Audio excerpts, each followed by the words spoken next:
सांगितलं की कृष्णाला बळराम दादाला सकाळी न्यायचंय आणि रात्रभर यशोदा माय कृष्णाच्या डोक्यावरून हात फिरवायला लागली.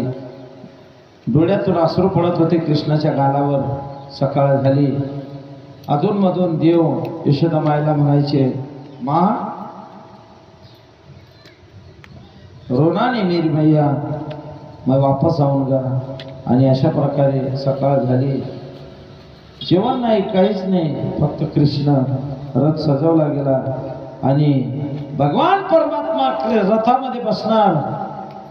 यशोदा मायनं रथाच्या चाकावर डोकं पोटलं.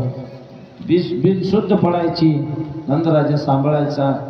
गवळणीही आल्या, कारण एवढी ओढ त्या कृष्णाला लावली. आणि तो कृष्ण जातोय. सगळ्या गोपिका जमल्या. या नंदाच्या अंगणी